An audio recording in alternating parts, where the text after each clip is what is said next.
Bon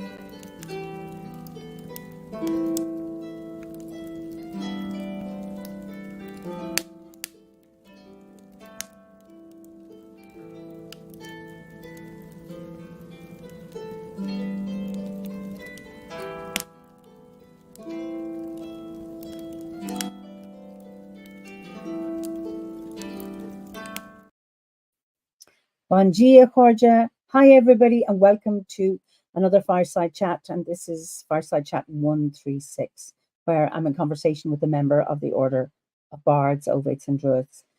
And as is customary, I begin with a prayer for peace. Gomara Siakon na fud na crinne. Gomara Siakon in our jaili agus in our jirha. Gunari lin lena kuj garmaka.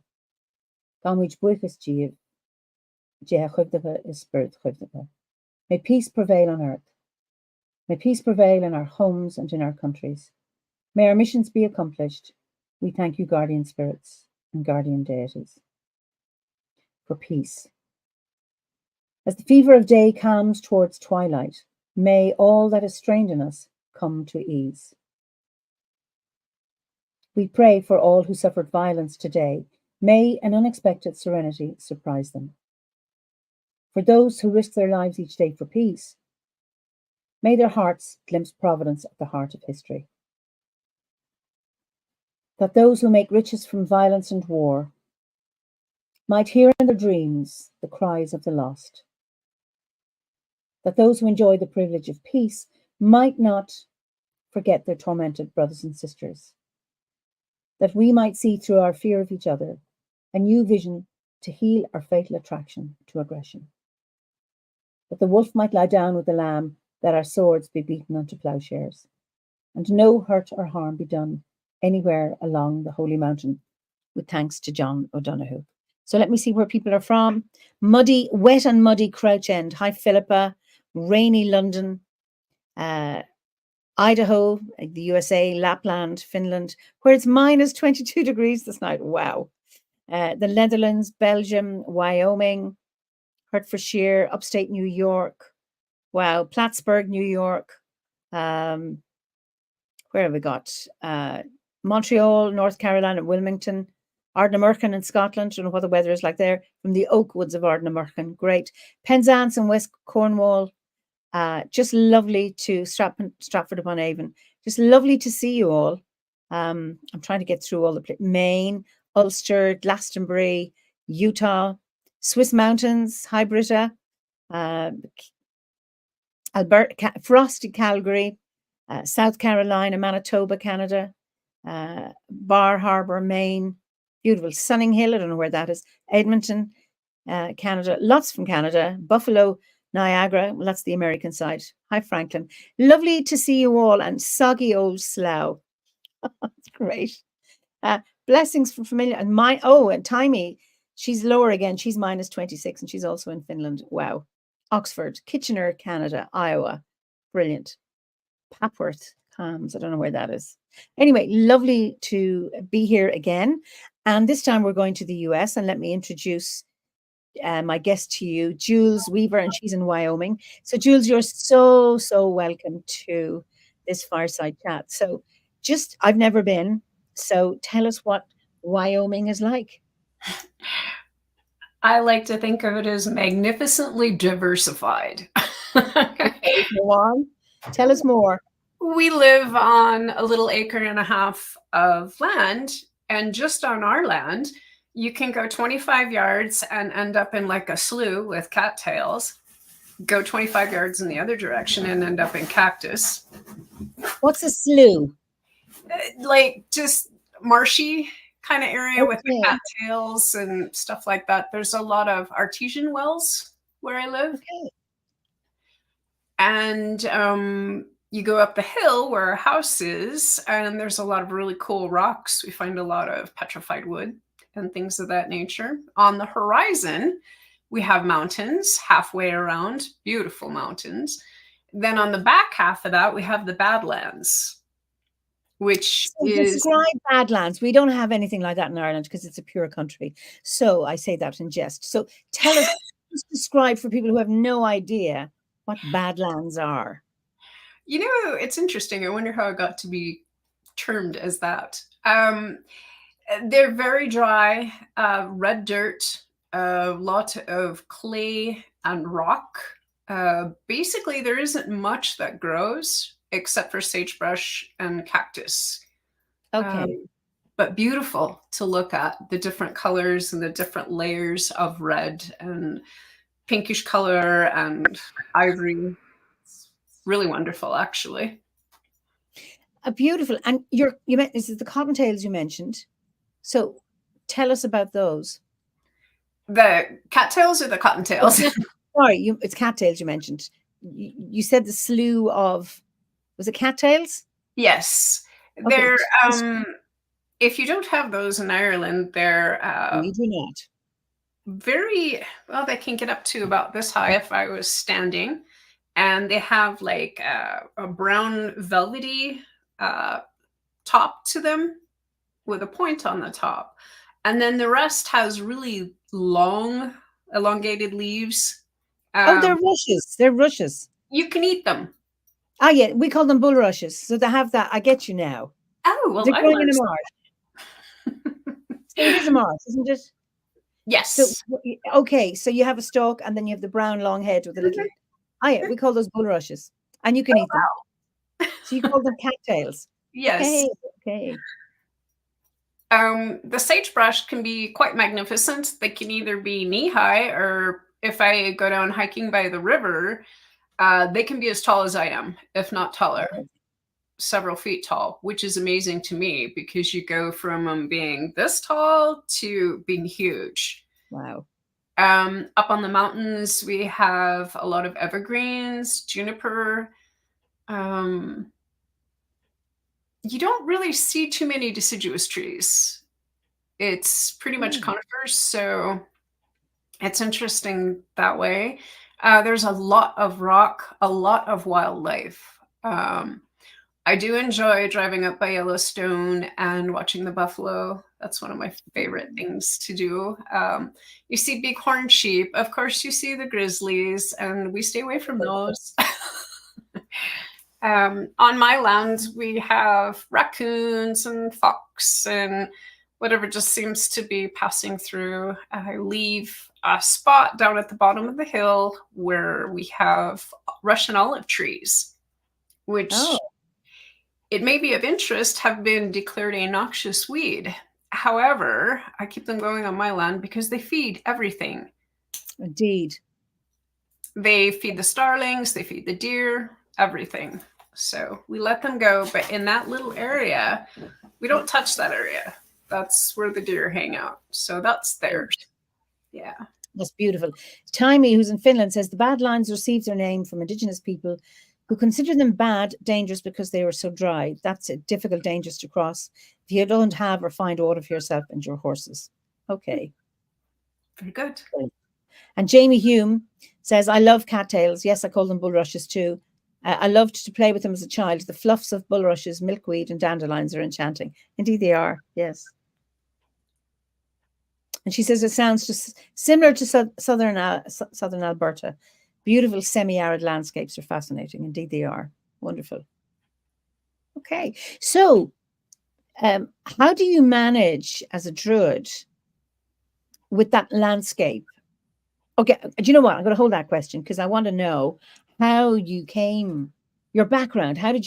Why are we here? How did we get this far to having a conversation? So how did you get here? Well, I'm going to blame that on my mother. We'll start there. That's a good start. Actually, my mother was a magnificent woman. She was ill as long as I could remember, but she had this gift for storytelling. She was what we call a seer. And she had a purpose for everything that she did. The colors that she surrounded herself in, numbers.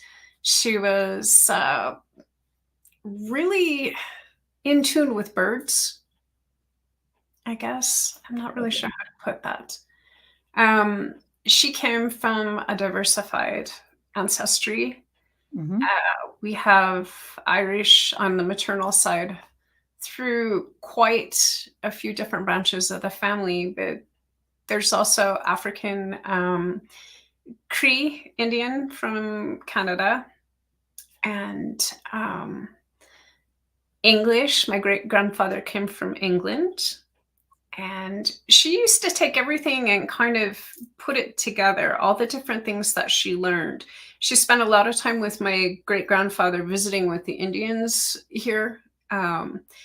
They attended Sundance before white people were allowed to do that. My mother was considered on the tribal roll. I am not.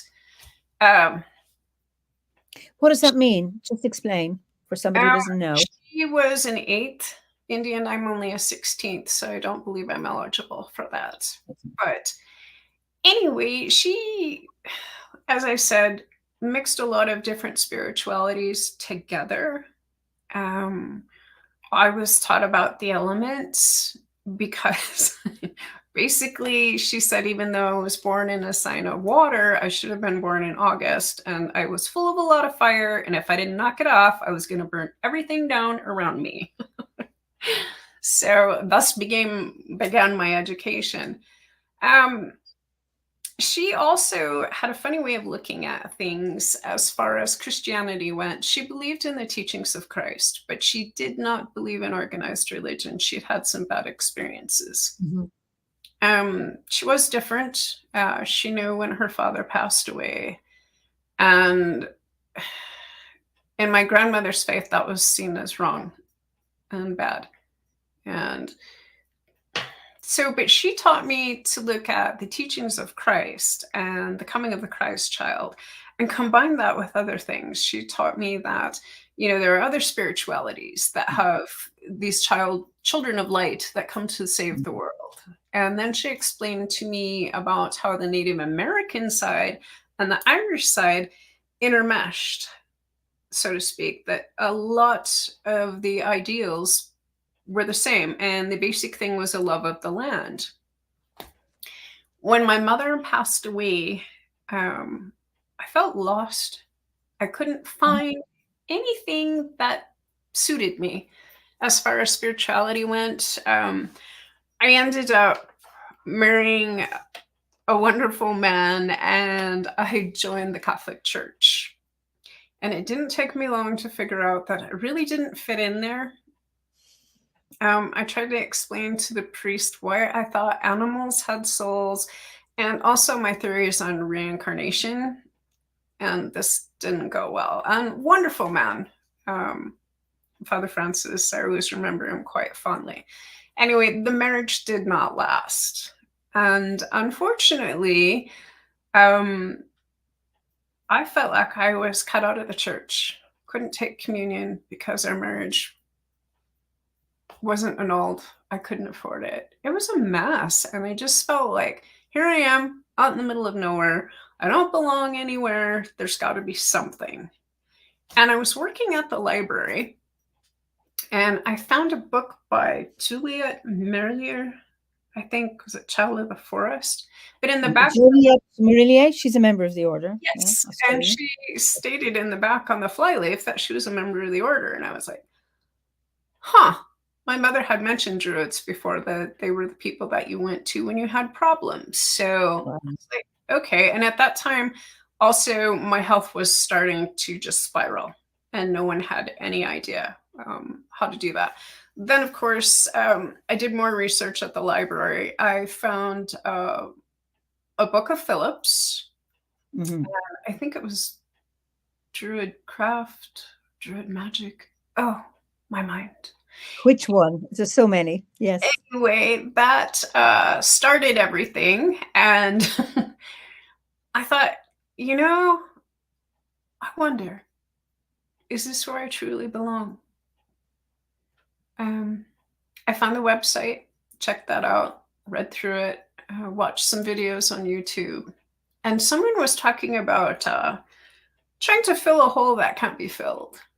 And then someone else was talking about health issues and not being able to find an answer. So I took the chance, and here I am. Wonderful. Wonderful. So now I'm going to ask you, you were talking about your cattails and all the trees and the cactus and all of that. How do you, in that landscape, when you look at the teachings and we talk about the trees in these lands where I'm from, how do you manage to work with trees, or how do you create your own community of trees, and how do you work with them as a druid? Well, my husband and I have been planting trees, but the native trees that are already here, and they're not even native. The Russian olives appeared here about 20 years ago. Just there they were. Not planted. They came wildly. Yes, correct. Wow. The birds or something. Yeah. Yeah, I'm not sure exactly how. Deer, who knows? To me, it's not really that much different. I think it's all about the landscape that you're in, the trees that you're around. Where my prayer circle is, there are no trees. Okay. But I am connected to the earth itself. That's where I draw strength from, I guess. And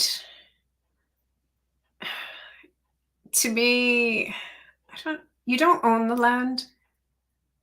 You're almost in servitude of it. Like I mentioned before, we leave the spot for the deer, for them to be. Everything has its place. And that's very important. I think I drug my husband along on that. He's very, very Christian. So our ideals are a little different, but we managed to make it work. I think the planting of the trees is a wonderful thing. We lost a few because of the drought. I did end up planting a European mountain ash up here on the hill, and she's a baby. And then we tried to plant native trees. Somebody had one that had grown up through a crack in their sidewalk and said, come get this thing. And it started out about this big. And it's now, I guess it's probably about 3 feet tall. So, and that's amazing to watch and to see. But I'm very connected to that rowan tree. I spend a lot of time there praying and just being with the tree, which sounds kind of odd, but I just like to be with the tree. Not for us, it doesn't. No, just two things I want to say. But Stephanie says farmers planted Russian olive trees in the western US in the 1930s. Then the birds spread them everywhere like wildfire. Wow. That rowan tree, the mountain ash, that's a European variety, or is there a North American variety? They told us it was a European mountain ash. Now, European mountain ashes, they are the most resilient and the toughest of trees. Where I live, when I first came, it was just grass all around the house with 3 apple trees, and that was it. 2 tiny flower beds. And nothing survived. It was just we're on a hill, so it was almost like a hostile environment.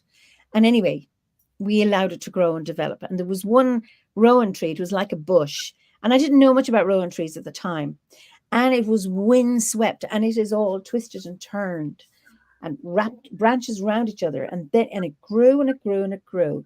And because of its adversity, it developed huge strength and resilience. And I remember that first summer. Oh, I was within the order at this point. It produced flowers for the first time, and then it produced berries. And the berries were there on the 16th of August for about 2 hours. And then the birds came and wiped it clean. And each year, it produces flowers and berries earlier. And then I planted, over the years, I discovered, rowan trees or trees of protection. And I have others in the garden that go straight up because that's the way they go. But this tree did what it had to do. And there's a special place in Sligo called Carrakiel. They're wonderful ancient passage tombs. But on a rock, there is this beautiful rowan tree. The trunk is about this length, and it's coming out of a wall, but it has a big canopy. So you kind of go, how do they survive? And you think, I don't know how old that tree is, but it's old. and it has survived coming out of a cleft in a rock and with a tiny trunk with a big canopy. As someone says, are rowan trees edible for humans? Well, I know you can make rowan berry jam. So I don't think they're particularly palatable if you eat them straight off. They're very bitter, but you can make a jelly from them. Yes, and John says they're so resilient. We have rowan trees growing out of rocks. They have a lot of superstition around them in Scotland. I know they're there for protection. John, I don't know what your superstitions are. That would be interesting. And in the Netherlands, Aukje says the rowan is called a thrush tree. Yisterbis. Oh God, my Dutch. I don't have any. Wonderful. And then I know a druid or two have made prayer beads from dried rowan berries. I have beads from rowan berries too. Just a beautiful tree. Absolutely magical tree. I love them. So it's just lovely that you have that. And it obviously has found its place in your landscape and can do that. Not only did it find its place in my landscape, it found its place in my heart. I was struggling Yes. so much then, and that tree gave me strength.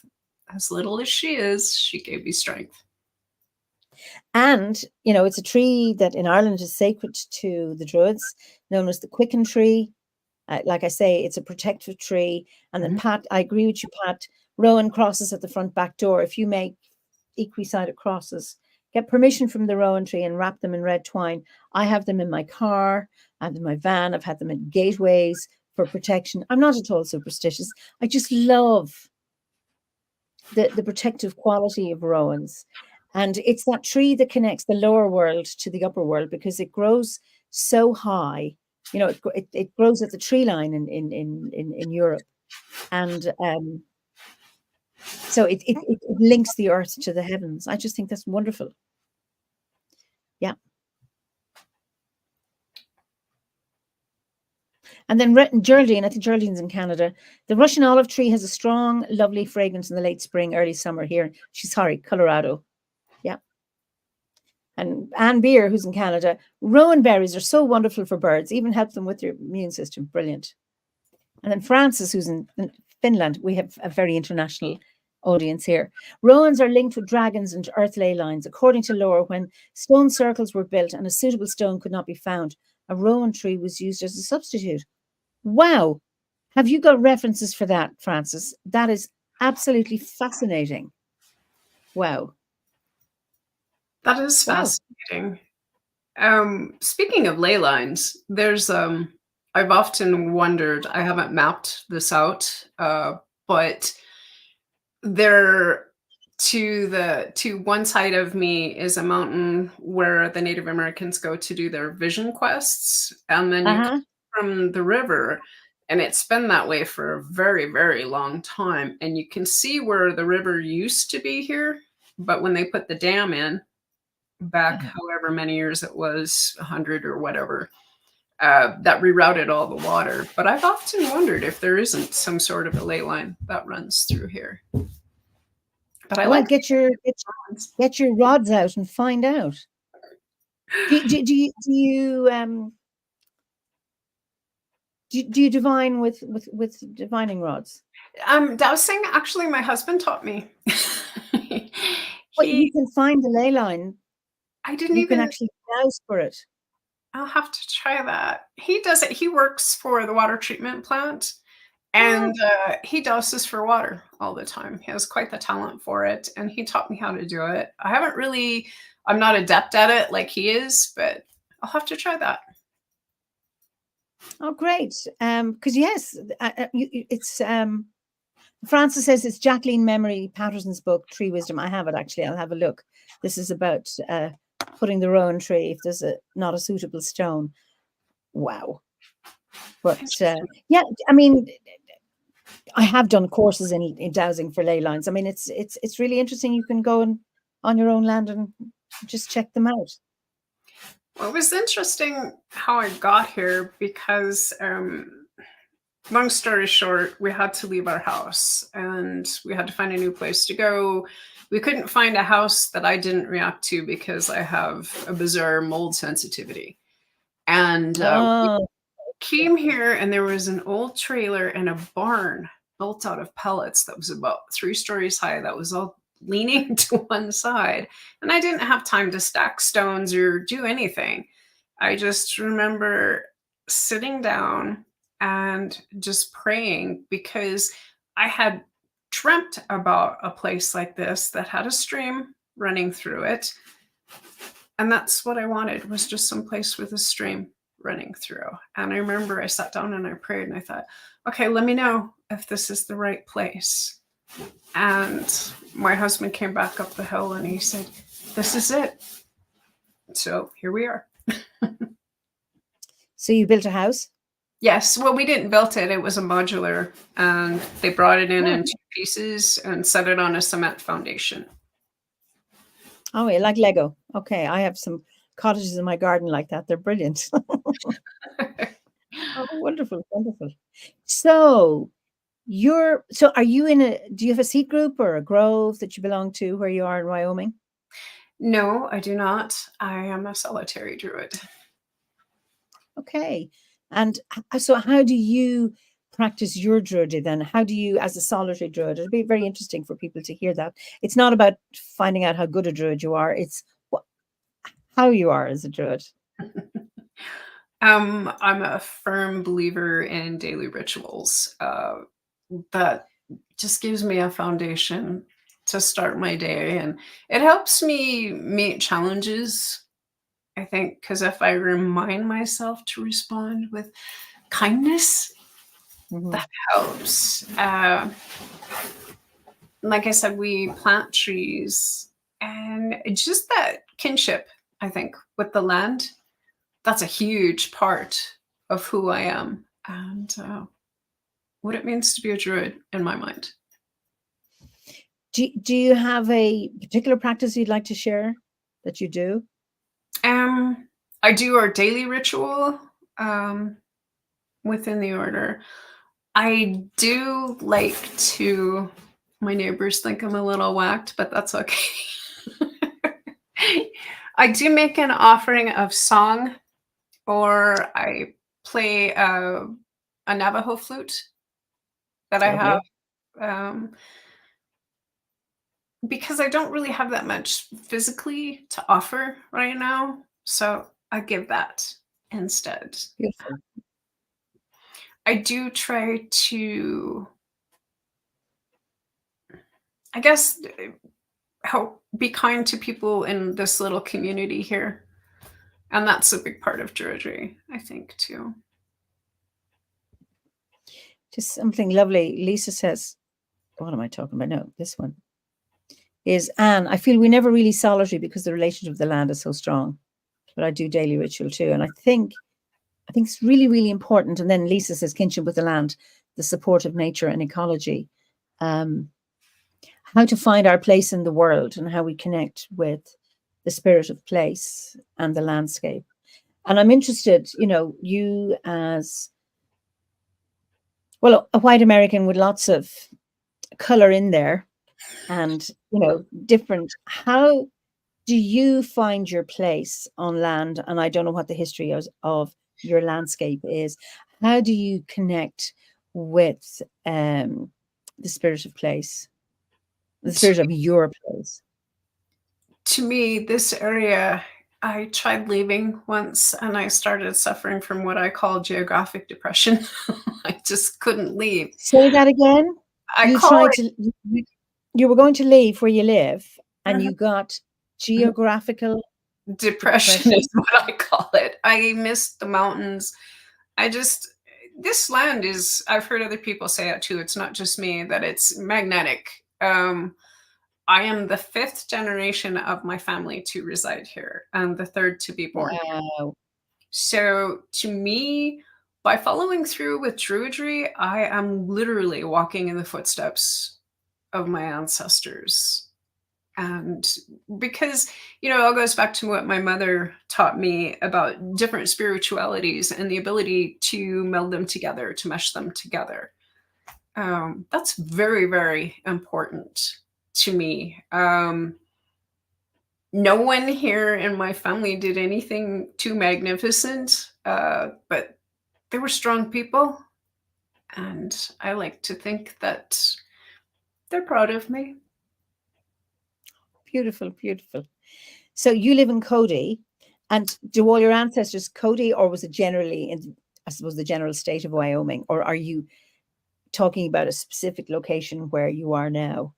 I'm outside of Cody, but that's our central base. My great grandmother settled in the canyon outside of Cody before it was here, her and her husband, and started a post office and a bed and breakfast. And if you saw this, oh my gosh, that woman had to be made of iron. There were hot springs there. She came here because of her arthritis and other reasons. She was Black Irish and Native American. So being from New York didn't really offer her the freedom that she had here, and she was educated and just the things that she did just amazed me. But it's like, one thing that I wondered is how in the world did she grow anything there? And she must have done it. But yeah, it's just something to look back on, I guess, their strength. So she was Black, Irish, and Native American, Mhm, all three, from New York. mhm. And so where did the Black Irish come from? That came from her father was a Dumas, and he was definitely Black. And he married an Irish innkeeper's daughter. And no, that would be her grandfather. Sorry, got lost there for a minute. Anyway, they had a son who was sent to Canada. Now she wasn't okay. Anyway, that would have been her father. The son that was sent to Canada would have been her father. Okay, he was Black Irish. Okay, then when he went to Canada, he fell in love with an Indian girl. And he wrote back to his father and said, I'm going to marry this woman. And they said, well, if you do, we're taking your name out of the family Bible. And they did. And he chose to have her instead. And thus started that branch of the family. But I just thought, what a love story. I mean, oh my gosh. But against the odds. Ah, wow. It's that really touches me, the non-acceptance of the person that your child wants to marry because of the color of their skin, given that they've got color themselves. I mean, anyway, it's one of these mysteries, people. But it's a lovely story, and it's interesting. There's loads of comments about geographical depression. You've hit a nerve here. Philosophical says, I've had geographical depression since leaving the coastal redwood forest. Learning to cope in an environment I dislike has strengthened my inner practice beyond belief. The land always provides. There's somebody else, I can't remember her name. She's been feeling it since she moved from the US to England. It's just, and Alex says, my great-grandfather was shunned from the Amish for marrying a native woman. And then Gordon says, a most excellent family story.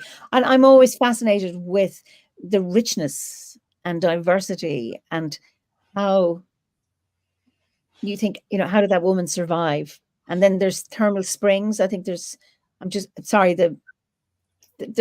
lots of response for our comments. Sorry if I can't respond to them all, but I think you've the hot springs, the healing properties. It's really, really fascinating how people survive. And then Nimi says they stayed true to their path. And I think, what courage and strength it takes to stay true to your path. And that's something that you've inherited, and that's just what's so beautiful, to be able to hold that as a legacy and to pass that on to the land, or if you have children or whatever, to pass that on. I think it's just wonderful. Yeah, it is. And I hope it will continue for many generations. Yeah. And of course, telling the stories is really, really important. It's very, very rich. And Tommy says, non-acceptance can be found anywhere among all colors and religions, even throughout the same nationality. Well, indeed, of course, even within families. But it's lovely to say, well, I'm going to walk my path and I'm going to choose this person. And then, of course, when you choose somebody, you always hope it's the right choice. You never know, because not everybody has successful unions. But anyway, but that still, whatever it is, that you persist and go on. I think that's wonderful. Thank you. So you have lived with, challenging health. So what is it that helped you manage all of that? Interestingly enough, I really can't say directly that Druidry saved my life, but it put me on the right path. The daily practices, being grounded with the earth. I don't want to go into too much detail because I don't want to talk about exactly what we do, but that and engaging in healthy living and the time that I spent outside probably helped me survive until I found a diagnosis for Lyme disease. And then the doctor that I found, it doesn't just do American medicine. She's also works with naturopathic remedies, minerals, supplements. So it ran right in hand with Druidry. So yeah, Druidry put me on the right path. Really did. Wow, that is just so beautiful. So beautiful. And it's lovely to hear that. And I mean, so many people say, will refer to or talk about how Druidry has sustained them deal with, all sorts of challenges, be it health, emotional, whatever, that it has carried them through. Yeah. So I know you're in, go on. I was just going to say, mentioning emotional challenges, for a long time I started growing a hatred of doctors because the testing didn't work. Druidry taught me to see things from different perspectives and realize that the test let both of us down. Say that again. The testing let the doctor and myself down. It wasn't they were picking on me or any of that. It just helped me to see things from both sides rather than becoming bitter and resentful, which was huge. Yeah.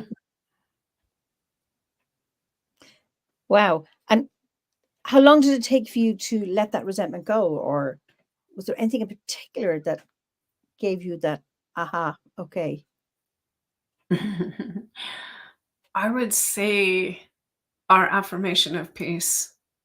Just, I had to keep doing that and really think about what that really means. Yeah. Walk my talk, I guess.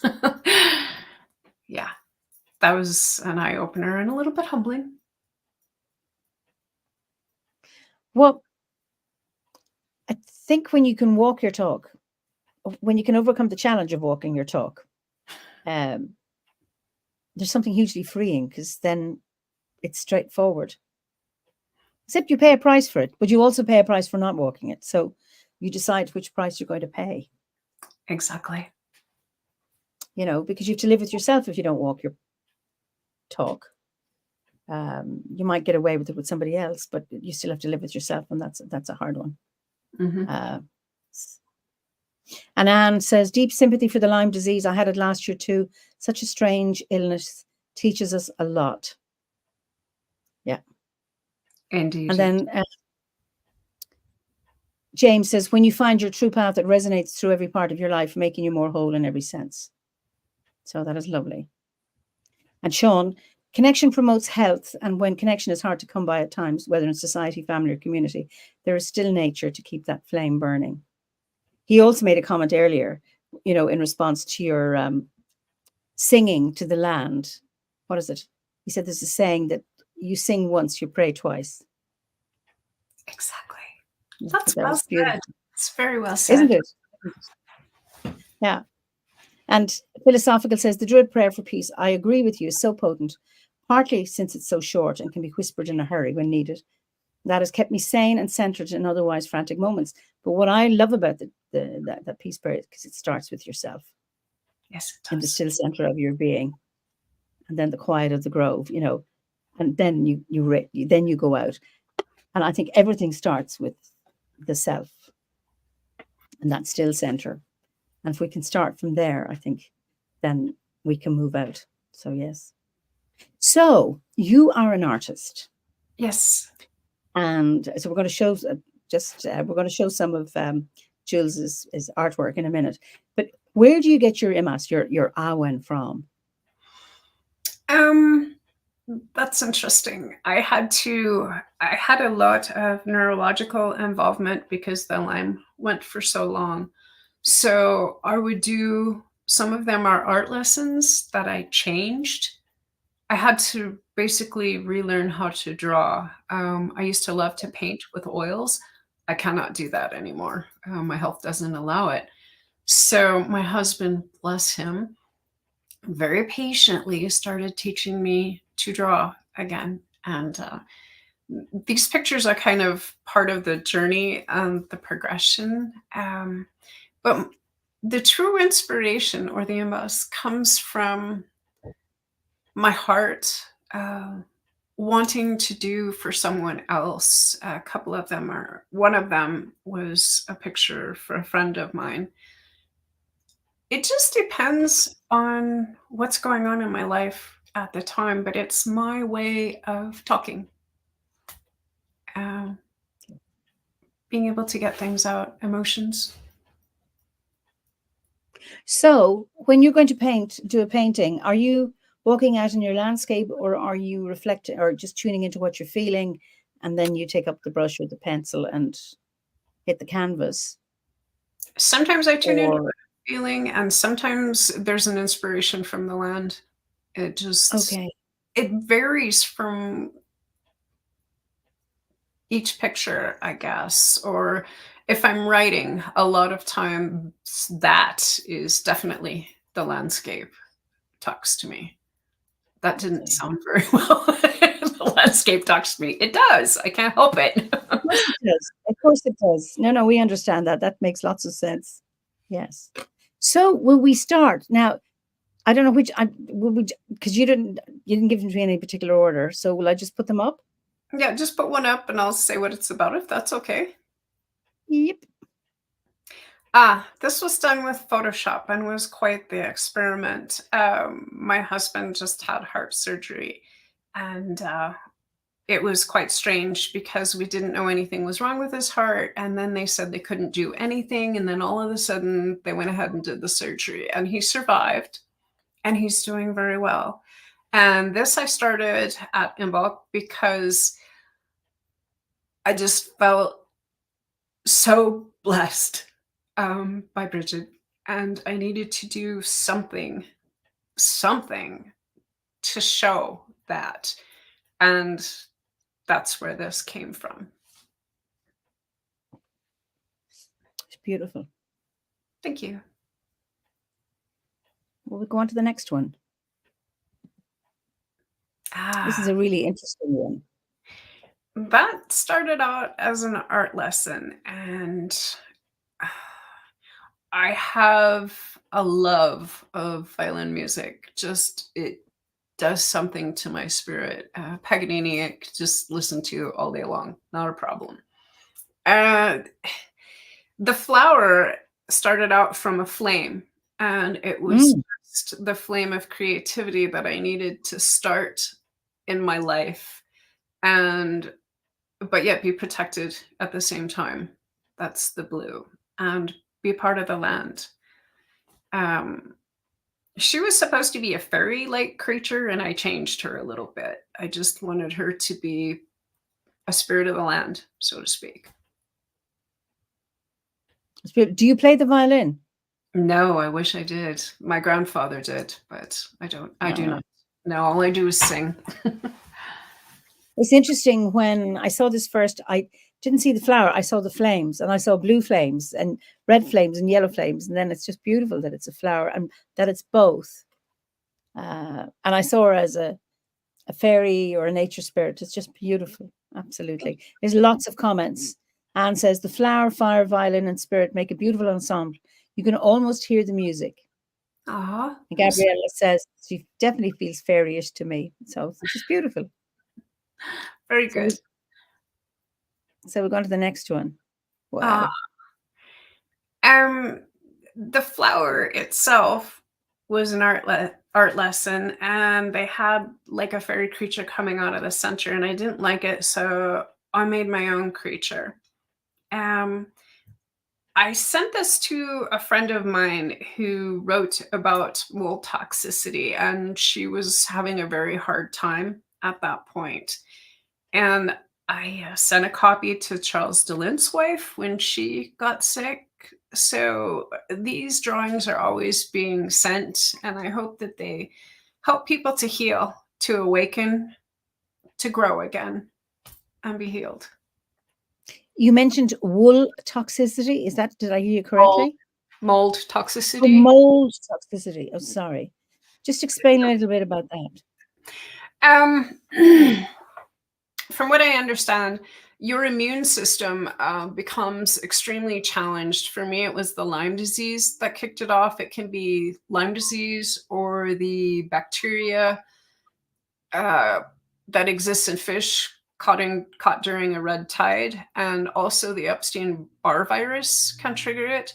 Your body quits ridding itself of toxins. I hope no one gets grossed out by this, but in your intestinal lining, there's a film that forms, biofilm, and it all gets stuck in there, and it literally starts poisoning you. So you end up with neurological conditions from, of course, the spirochetes from the Lyme crossing into your brain, but also just the toxicity of everything. Wow. So you sent this to this man. So are you saying Charles DeLint as in Moonheart? His wife, yes. She is now suffering from okay. Yeah, she's suffering from POS1 virus, which is another tick-borne disease. Wow. Interesting, because there's Lyme disease in Ireland now, but I got lots of tick bites as a child. There was no problem. It's just, I don't know. It's so sad that it's a concern of modern times where once it wasn't. And it's really, really sad. Just some comments. Sylvia says, art is magic, art is love, art is a warrior. Thank you for sharing your artwork with us. Blessed be. Gabriella said, there's something very special in the twirls of your lines. They are unusual and unexpected and soft waves. They could be water or flames or gas. Truly special. Thank you, Gabriella. And David says, isn't it lovely? Beautiful art, says David Jones. Love the messages of healing and love like the communication. Philosophical says, my daughter nearly died of Crohn's disease due to similar physiological events. Okay. I'm sorry to hear that. Sean says, good author. He's talking about Charles DeLint. And good book. Urban fantasy that incorporates druidry. Beautiful. Yes. Taliesin. Okay, we'll go on to the next one. I love the colors in this one. Thank you. Oh, this is just amazing.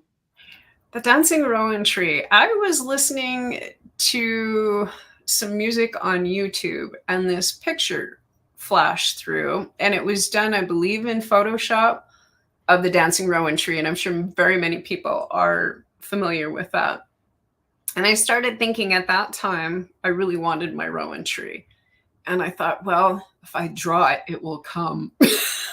Oh.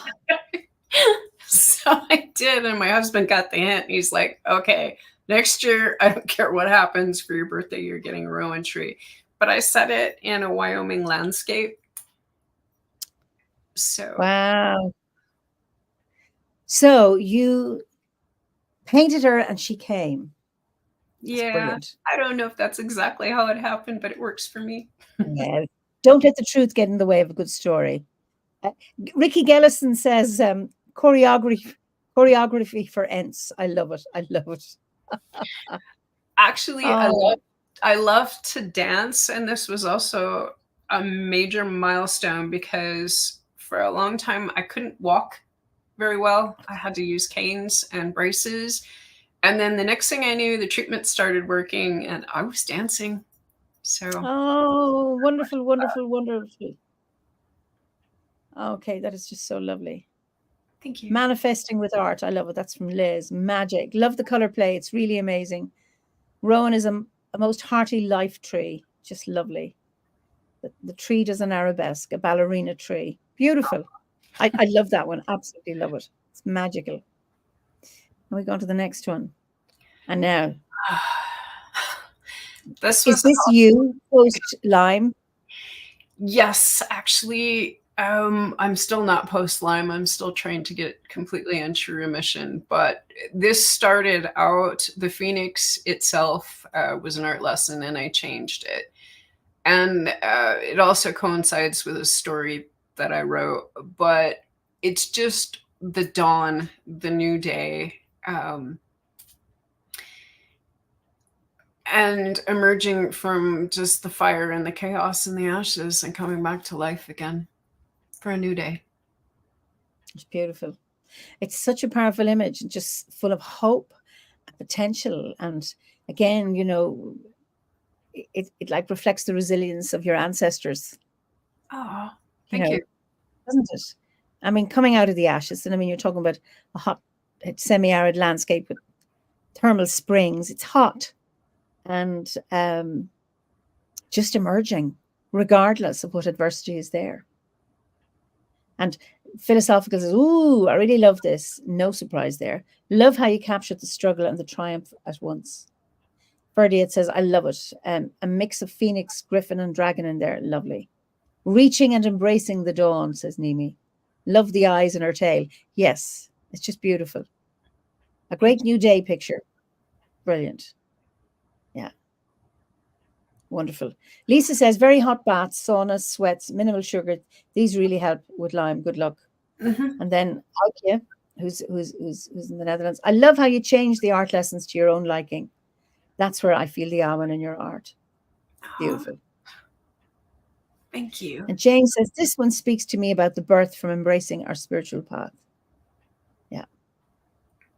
So you're getting lots of responses here. Sylvia, I love the dancing rowan tree art. She makes magic with her spirit, wind and sunshine, and gives birth to her seed, sprout, bud, leaf, flower, and fruit. Oh, The pictures have a mystical healing energy about them. thank you. And Geraldine says, expressive and jumping out at me. I can touch it. Wow. How wonderful. These pictures speak for themselves, don't they? There's a lovely one too. I love the colors in this one. Sorry, this one makes me a little emotional. Okay. This is the dragon of found hope.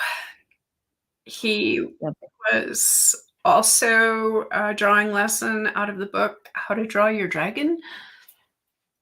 A friend of mine, she did a 16-year-long battle with cancer. We've been friends for 32 years. And I had a habit of drawing her dragons. I was born in the year of the dragon, and she was too. So, but at some point, it was like everyone forgot her because of the chemo, and they just became indifferent because of the way her mind worked. And I drew this for her to bring her hope and to have her always remember that even though I wasn't next to her, I was always by her side. And she died on March 22nd of last year. Oh, but what a gift to her to have had until she did pass. Nimi says, oh, rainbow butterfly dragon is so powerful. And Ricky, who is a rainbow person, you can never have too many rainbows. Exactly. And actually, somebody says, do you have cards of your awesome artwork? No. Maybe that's a question you could consider. Yes. They're beautiful. Thank you. Who knows where this project will lead? You know, and when I looked at this picture first, I said, oh, I see a dragon first. I see a butterfly. And then looking at, you know, silk waving, it's a really, really powerful, and the title, you know, Dragon of Found Hope. And then philosophical, that is profound and lovely. What a tribute to a loved friend. And then so many people, I'm so sorry to hear about your friend. Glad we all got to meet her now. Thank you for being there for her. We also have lost dears, blessings surrounding. So, and what about an oracle of hope? Okay, anyway, there's some ideas that you can, that's an amazing tribute. Very sorry you lost your friend. She left to soar with the dragons. She soared. She was a worse adrenaline junkie than I was. She liked jumping out of airplanes. I never did, but Wow. she was a free That's spirit. wonderful. Ferdy, it says, sorry to hear about your friend. You've definitely honored her with life and your friendship. Thank you. You know, isn't that the best we can give anybody? It is. It's beautiful, beautiful. And the colors are amazing. Yeah. So I'll just go on to the next one. And this is mysterious. This is so different, but very mysterious. It's kind of cloudy, but there's a lot behind this. This one is all original. At that point in time, due to the encephalitis or whatever was happening to me, I literally was afraid to leave my own house. Mm. It was pretty crazy. Eventually, with my husband's help, he pulled me out the door the first time. I don't recommend doing that, but he had to get me out. I learned to walk away from the house and know that I was going to be okay. And it was like I had this imaginary perimeter around the property and I couldn't leave. And the cat down at the bottom, can't see it very well. People have noticed the cat. Yeah, that's Caradwin, my cat. She also passed away not too long ago, so I'm glad that I have this picture.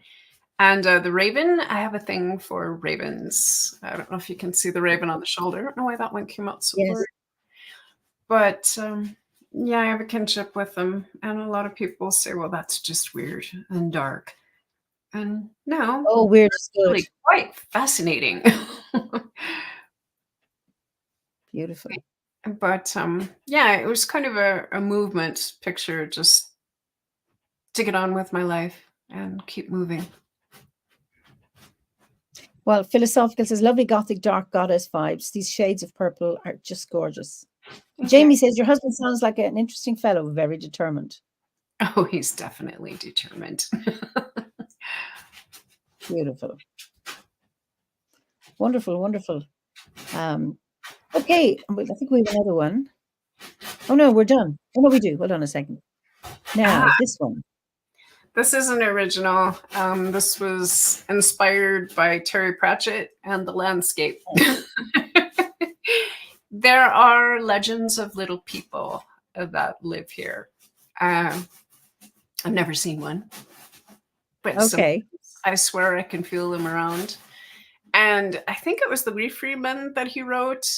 And I thought, well, if these little people here, which they always portray as being male, had a queen, what would she look like?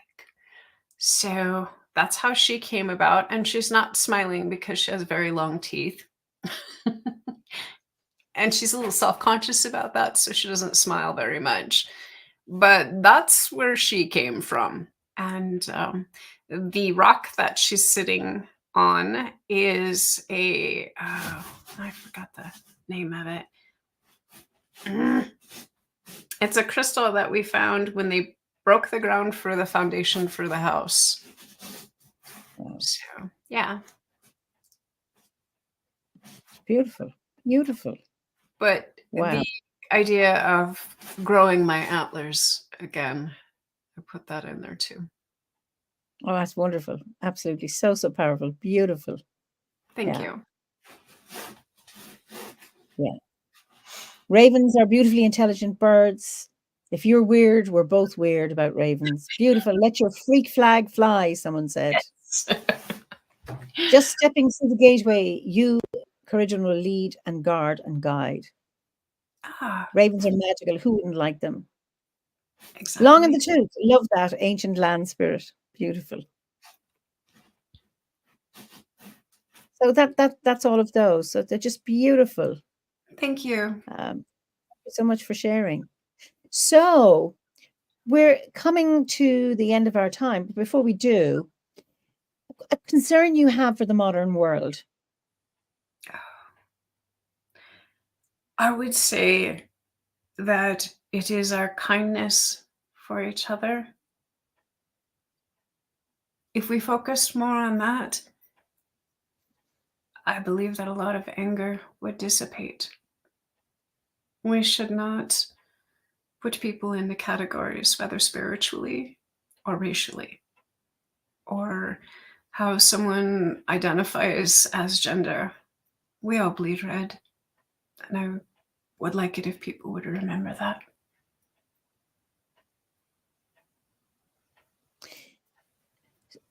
So I think you gave me the answer to my next question with the same as with your concern. But your dragon found hope. Where do you think hope can be found? Acts of kindness. Hope can be found in acts of kindness, in ritual, and the turning of the wheel of the seasons, in our love for each other and our understanding. Without that, well, I'm sure you can guess the rest. Yes. So my two final questions. What is your favorite season of the year? And what is your favorite festival, in the wheel of the year? My favorite season of the year is winter. My father was half Sami. My husband thinks I'm part Eskimo because I love being outside in the winter. My favorite festival, each one of them is so important to me that I can't really say a favorite. Going through the health challenges that I did, I need each one of these. I don't really have a favorite. They all hinge upon each other. Okay. So Gabriella. Well, Gabriella. Yeah. No, she got Samhain and she got spring. So she hit up to her success rate, I think, the last chat, but she's gone down again. Anyway, keep trying, Gabriella. Just don't bet too much on it. Listen, it's been such a joy talking to you, Jules, and there's been lovely responses, to our talk. Britta says, you're so brave and wise. Much admiration for never giving up. Wishing you strength and gentleness and blessings. And Anne says, it's been a privilege to learn and about your spiritual and creative path, Jules. So you've so much. Thank you so much. And thank you too. Okay, that's Eimear. Never mind. Thank you for the encouragement. Oh, it's Gabrielle. I think that's from me. So agree, Jules. If we can simply be kind and embrace our differences, celebrate the original beauty instead of just expressing fear of the new unexplored. Absolutely. So I'll allow you say goodbye to everybody, and then we can talk and look at the comments. Thank you, everyone, and many blessings to you all. Okay, so I'll see you in a tick. So thank you all so much. Yes, she is a special soul, Gabriella. Just lovely to have you all here. And I look forward to seeing you next week for another Fireside Chat. Be well. Wishing you all the best for the rest of your evening, the afternoon or the morning, or if you're watching a recording of this chat. So thank you all for your wonderful comments. And I know some of them, I just don't get to read all of them online. But I really, really appreciate them because you really too contribute to our conversations. So until we meet again, be well. Biggie Sloan, agus Slán go fóill.